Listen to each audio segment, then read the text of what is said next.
So for the second violin part, this piece, Fantasia for Strings, written by Elliot Del Borgo, is a very dear piece to me. I've actually had my junior high kids play this under his direction, so it's a real treat. In fact, there's a video link that I posted in Google Classroom of that performance, so you can't really get any more authentic than the true source, which was Mr. Del Borgo. This particular piece has everything in it. So the tempo marking says with vigor. So you have to play it very strident. It has good martelé strokes for all note values pretty much. And then it comes into various different sections of both soft and cantabile or gently, those kinds of things. So it pretty much does everything in this piece. From the beginning, we have to make sure that we observe all the correct fingerings. So be aware that this is in the key of C major, but it's actually D Dorian. So a lot of this centers around the note D, and you notice how we don't have any sharps, because D major usually has two sharps. So because we don't have those sharps, we are in a different mode. So this mode is called Dorian. And in fact, it does employ some flats at times, so be careful of the B flats. So with that being said, think about your C major. C major, we don't have B flats necessarily, so it's a high 2 on the G string. But then on the D string, A string, and E string, we have to do low 2. So D string is going to be F natural, A string is going to be C natural, and E string is going to be G natural. So be aware of all those low 2s. Because we're in Dorian mode, we have to add the B flats now. So you have to get that low 1 back. And sometimes, actually I don't think we have any that are on the G string for B flat, so you don't have to be worried about low 2s necessarily on the G string, but you do have to worry about B flats on the A string. Then do practice slowly, obviously. As you get better and better, you can go along and you practice with the videos and things like that, but do be very careful about doing those low 2s and then stretching those third fingers, because oftentimes if we do low 2s, the third finger tends to creep back. So make sure you stretch them, get them up there. So from the beginning, with vigor, good martelé strokes. Even on the half notes, right? Sorry.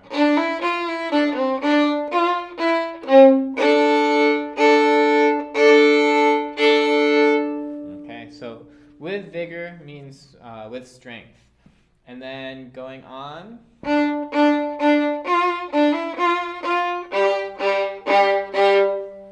Anytime we have repeated notes like those double stop Gs, we want to move so that it's not just the same thing. So make a crescendo into 10, into that downbeat of 10, which you guys don't have, but the cello and bassists do.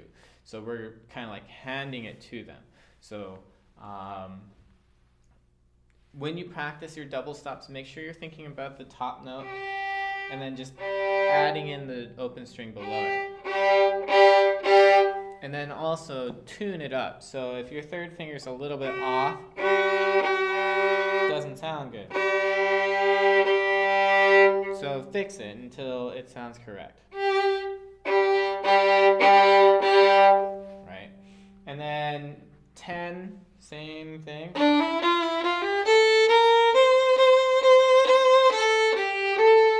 So we have that first B flat, low 1 on the A string that we have to get. So anytime you do that B flat, make sure you're getting it nice and low, but then you're going to have to feel whole step to the low 2 as well. So if we keep our thumb on that first finger tape, you'll know exactly where to place the second finger. It should be right above the thumb. And then we also know when to bring the first finger back up. So for this piece, you got a lot of low 1s on the A string, but you also have high 1s on the D string. So I would practice getting used to doing low 1s to high 1s.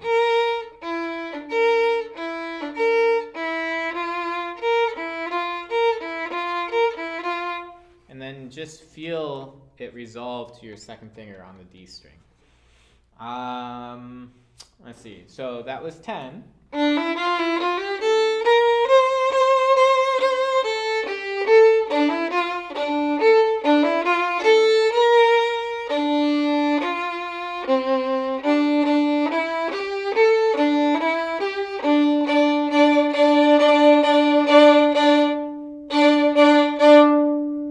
Same thing, repeated notes, so feel it moving somewhere, right? And then at this point, we have to put on our mutes. We have 2 measures to put on our mute. So if you don't have a mute, go out and get one. It's like 65 cents, maybe a little bit more. I'm sure Jim's Music has mutes for sale. If you go on to southweststrings.com, they're pretty cheap. But anyways, get a mute. We have to be able to put it on. Be very careful though, because when you put your mute on, you want to make sure that it doesn't push the bridge forward, because if you push the bridge forward, then obviously the bridge will start warping, or it may collapse completely and you won't be able to play. So be very gentle when you place your mute on. Just make sure it's touching the bridge, and that it basically, what it does is it dampens the vibration so it's not as loud. And then when you get to 24, it's pizzicato. So if we haven't done much pizzicato, take your bow hand and then turn it in, and then kind of make like an L, or again, like you're going to shoot. But have your index finger out and your thumb free, so that you can place your thumb underneath the corner of the fingerboard and then pluck with your first finger over the fingerboard. Try not to pluck where you bow. Couple different reasons. First of all, you don't want to get your hand all sticky, because there is rosin here. And then you may have grease and sweat on your fingers that will get onto the string and then eventually onto your bow hair. And then that's how your bow hair then turns black and doesn't work.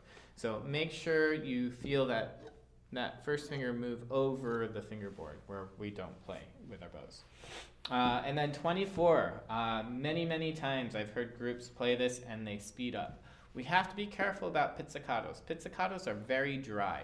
There is no space between the notes. So we want to make sure that the pizzicatos don't rush. And the tendency is for us youth, or for you youth, kids, we want to fill in the gaps and we want to speed things up. So take your time, think of a clock. Tick, tock, and just be as steady as a clock. Tick, tock, tick, tock, tick, tock, tick, tock.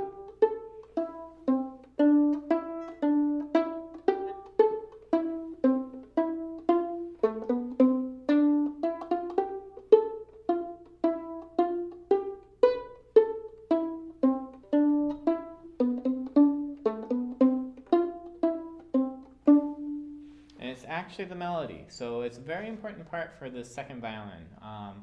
Be careful, again, it's a lot of low 2s and high 2s on the G string, so practice making the difference, getting that low 2 really low, feel it touching your first finger, and then having the high 2 really high, making it touch the third finger. And then be very steady about the rhythm. It takes practice, but you'll get there. And then arco, back to the bow. And then still with the mute on.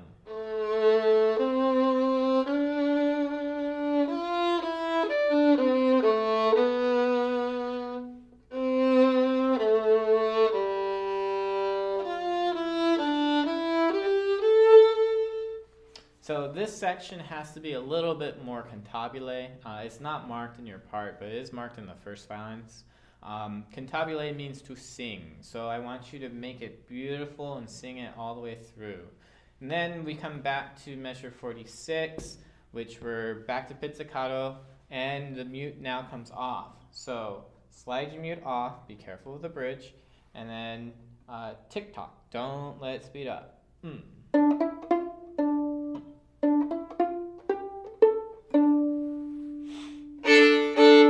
And then just being very aware of your bow hand. You might want to practice making a good bow hand, going to pizzicato hand, back and forth, so that you can make it within 2 beats, because that's all you got right there. So, right. And then once we get to measure 46, 7, 8, 9, 50, we have all of this runs. So this is going to need some slow and careful practice.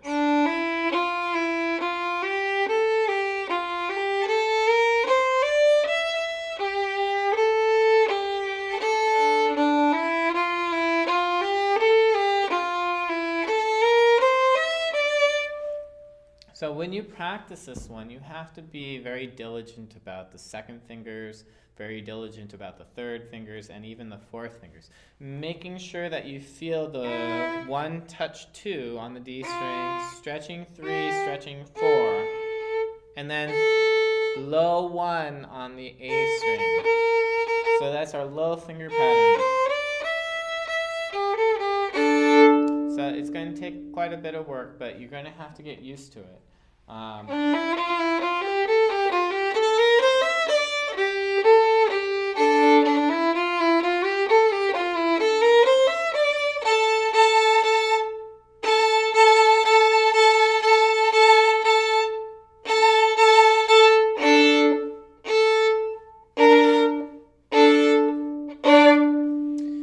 Now, all of these double stops here at 55. Remember what I said before, if you have double stops, try and lead somewhere. So it's crescendo through it.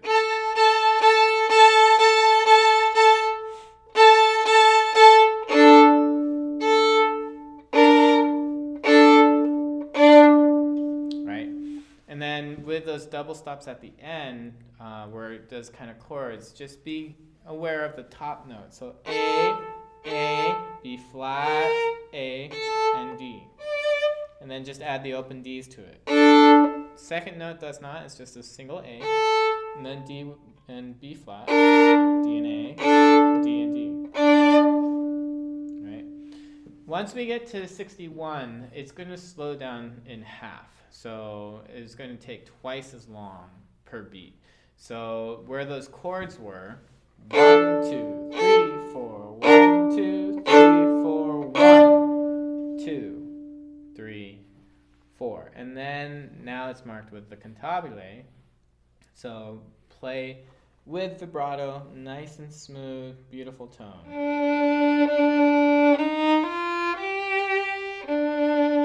So we moved into E flats now. So be careful of those low ones, just like you were doing on the A string. Now you do on the D string, and stretch 2, stretch 3, and even stretch 4. So try and keep that G down as you go across to the D. So I don't hear any extra noise. Same thing.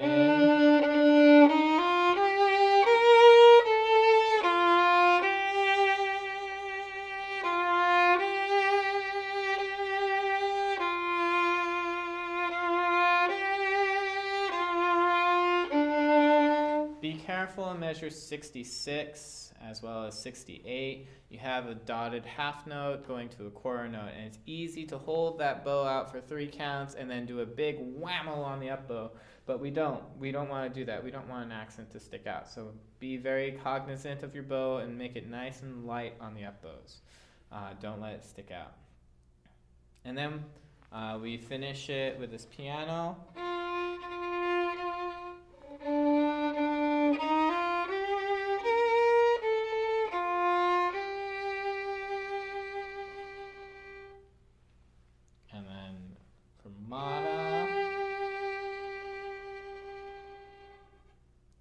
Back to the beginning. And then we jump to the coda, and that's where I'll go. At the coda, it says marked, M-A-R-C, mark. It doesn't mean your friend Mark, but it means marcato. And marcato is a little bit different than martelé in that everything is accented. So it has emphasis on every single note. So in this case, we're going to make it just a little bit shorter, a little bit more aggressive. And second violins, I believe violas do it too. You guys have to be very strong in this whole section here.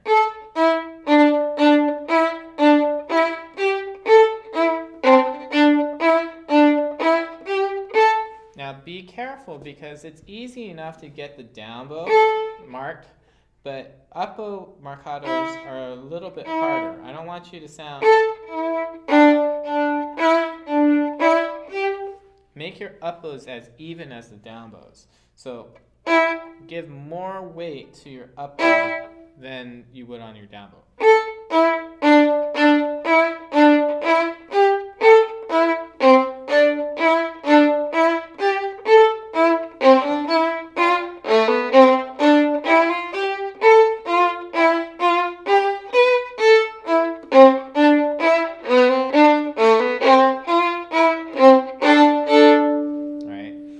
Once you get to there, which is 86, 7, 8, 9, 90, you start with those double stops again. But remember, focus on the top note.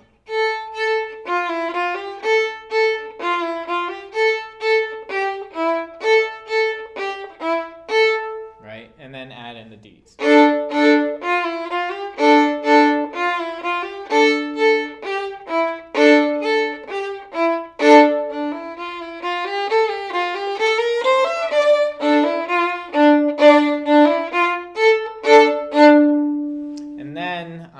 The very last two notes are marcatos, the same kind of marcato that we're doing at 79. Force it even more here. So it's the very end, so we want to be nice and strong. So 94 is going to need a little bit of work, practice. Remember, be very aware of how you're setting up your fingers and just work through that section. But I wish you the best of luck. Again, if you have any questions, post them on the Google Classroom. And I look forward to hearing you guys in February and March.